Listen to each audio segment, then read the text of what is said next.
There's a moment every summer when your garden just stops.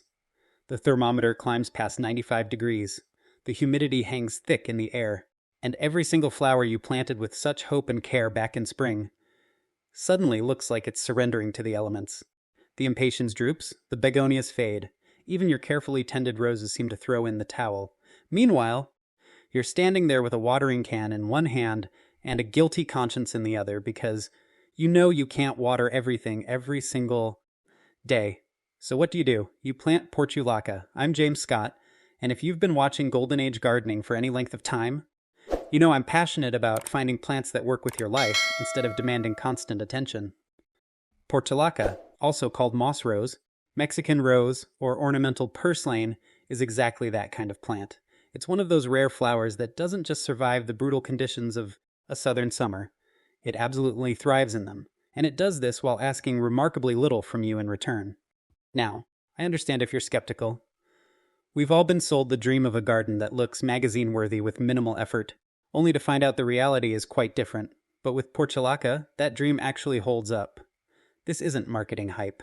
This is backed by the actual biology of how the plant functions and the real-world experience of thousands of gardeners across zones 2 through 11 who have discovered this incredible flower.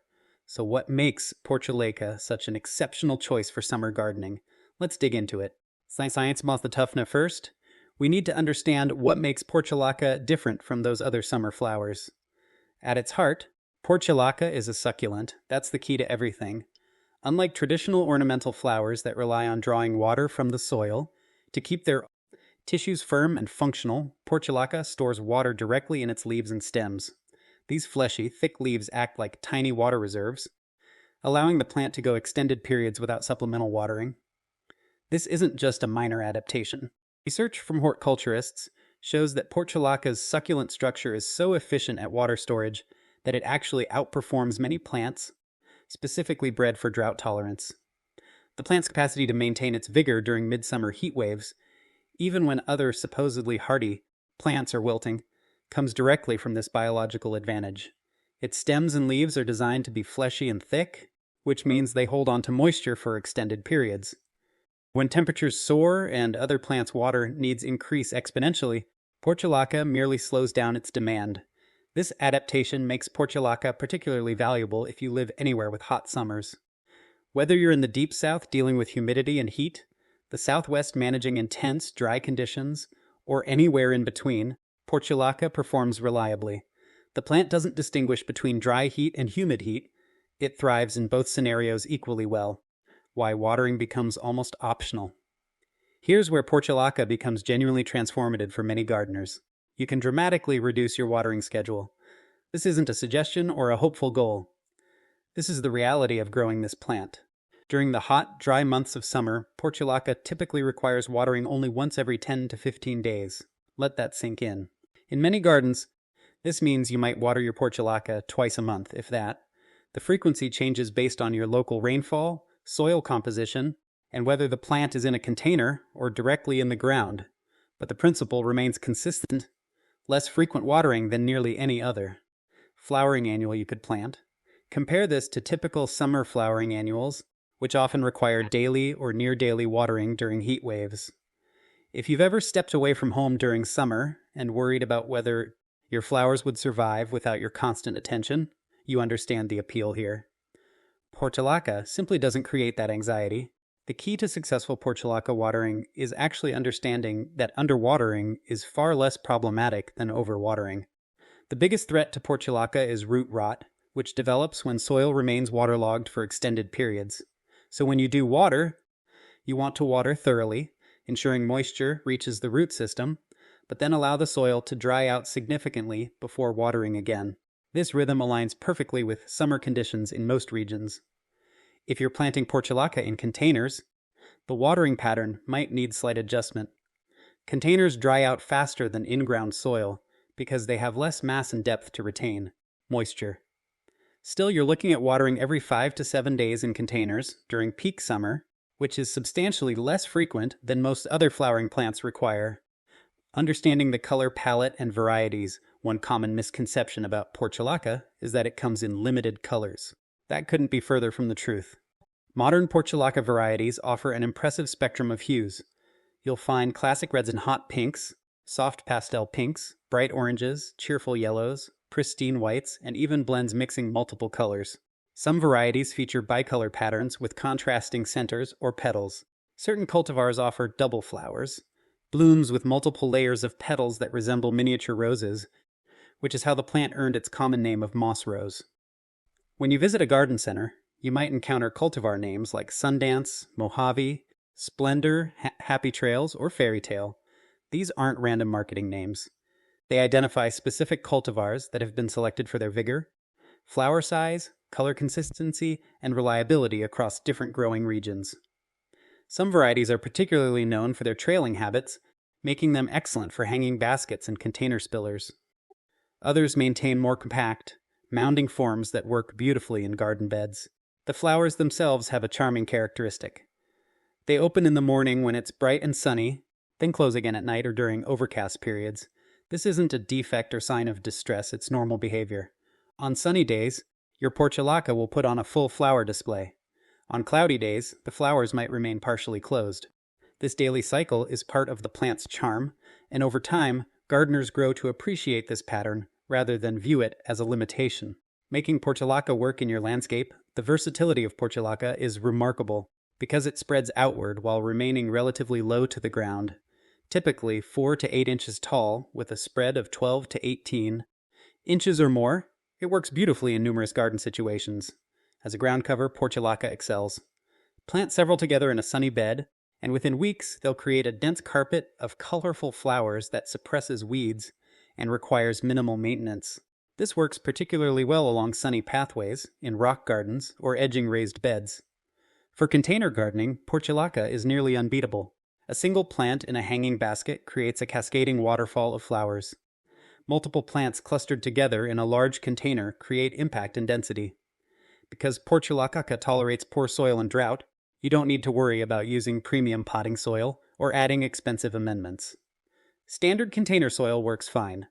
If you're looking to add color to otherwise challenging spaces, rocky areas, compacted soil where other plants struggle, hot spots next to brick or stone where heat intensity is extreme, Portulaca is your answer. Its combination of adaptability and visual impact makes it ideal for these situations where other flowers would simply give up. Some gardeners use Portulaca to transition between other plantings. Because it fills in quickly, it covers bare soil and closes gaps while slower growing perennials establish themselves. By the time you might be ready to replace the Portulaca at season's end, your permanent plants are ready to take over. Soil composition and preparation, despite its tremendous resilience, Portulaca does have one genuine preference: well-draining soil. This is important enough that it's worth understanding in detail. Well-drained soil is soil that allows water to move through it relatively quickly without remaining boggy or waterlogged. Sandy soil naturally provides this drainage. Rocky soil provides it. Poor soil that lacks organic matter provides it. If you have heavy clay soil in your garden, Portulaca will still grow, but you'll need to either amend the area with sand or perlite to improve drainage, or plant Portulaca in containers where you can control the soil composition. When amending soil for Portulaca, adding perlite or coarse sand helps tremendously. These amendments create air pockets within the soil structure, allowing water to drain away from the roots rather than sitting around them. If you're working with existing garden beds, mixing in these amendments to a depth of 6 to 8 inches creates an ideal environment for Portulaca's root system. For container planting, standard potting soil works well, though adding extra perlite or coarse sand to create an even lighter, faster draining mix is beneficial. This ensures that your containers drain thoroughly after watering, reducing any risk of root problems. Portulaca is famously unconcerned with soil fertility. Rich, heavily amended soil doesn't make Portulaca grow better. In fact, excessively rich soil can encourage excessive vegetative growth at the expense of flowering. This is actually an advantage because it means you don't need to purchase special soil amendments or worry about pre-fertilizing your planting areas. Sunlight requirements and placement: Portulaca is a sun worshiper. The plant requires a minimum of 6 to 8 hours of direct sunlight daily to perform optimally. More sun produces more flowers and more vibrant bloom production. If you can provide full sun, meaning unobstructed sunlight throughout the day, Portulaca will reward you with continuous, abundant flowering from late spring through frost. This sunlight requirement is important to respect. While Portulaca might technically survive in partial shade, it won't give you the flowering performance you're hoping for. In marginal light conditions, flower production drops significantly. The plant becomes somewhat leggy, with more leaf growth and fewer blooms.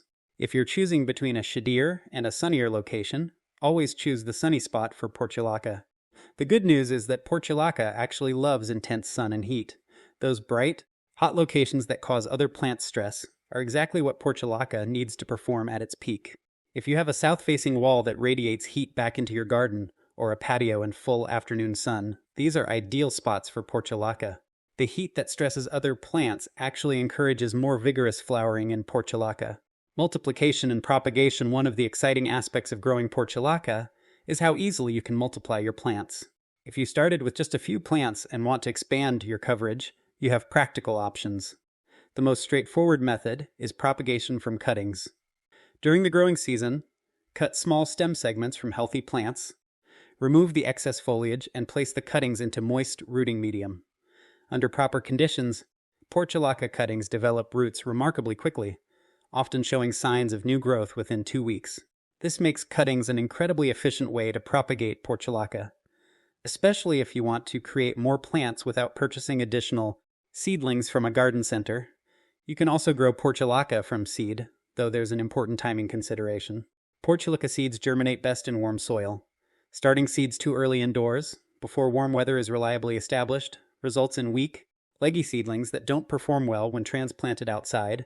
Instead, either sow seeds directly into the garden after the last frost when soil has warmed, or start them indoors just 4 to 6 weeks before your average last frost date, using a heat mat to maintain warm soil temperatures. Maintenance and management through the season 1 of the genuine pleasures of growing Portulaca is how little maintenance it requires. Unlike many flowering plants that benefit from frequent deadheading to encourage continued blooming, Portulaca largely takes care of itself.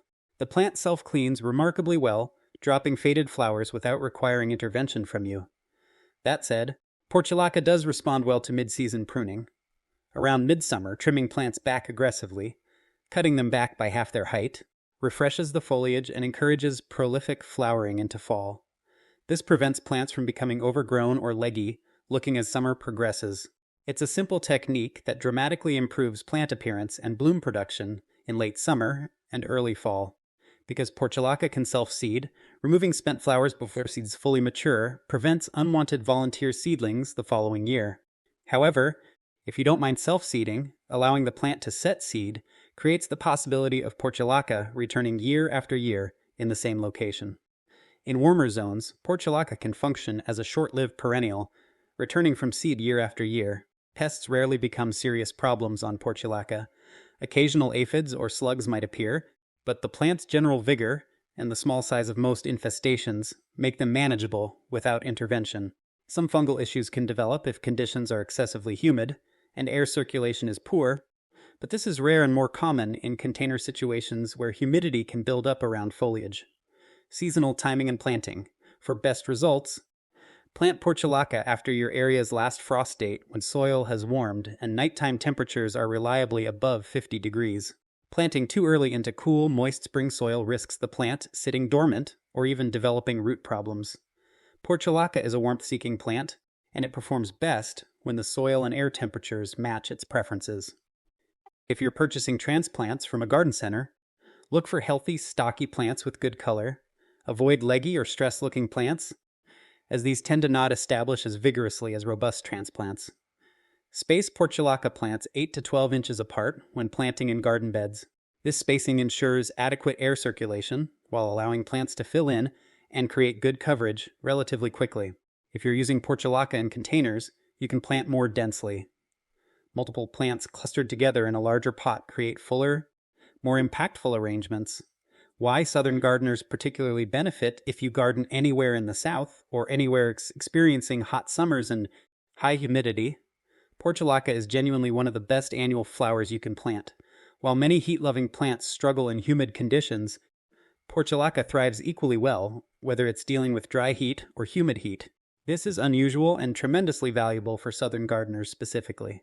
The combination of full sun exposure, Hot temperatures, occasional drought, sandy soil in many southern regions, and the availability of Portulaca in garden centers throughout the South makes it an ideal choice for creating reliable summer color without the usual stress of constant watering and maintenance. Growing Portulaca has genuinely changed how I approach summer gardening. I'm no longer frustrated by heat waves or guilty about missing a day of watering. I'm not constantly replanting because something succumbed to summer stress. Instead, I can look at my Portulaca and see exactly what reliable, responsive gardening looks like. If you've been hesitant to commit to ornamental purslane or moss rose because you've heard they're common or not fancy enough, I'd gently push back on that thinking. The best plants are the ones that actually grow in your garden, not the ones that should theoretically thrive in gardening magazines.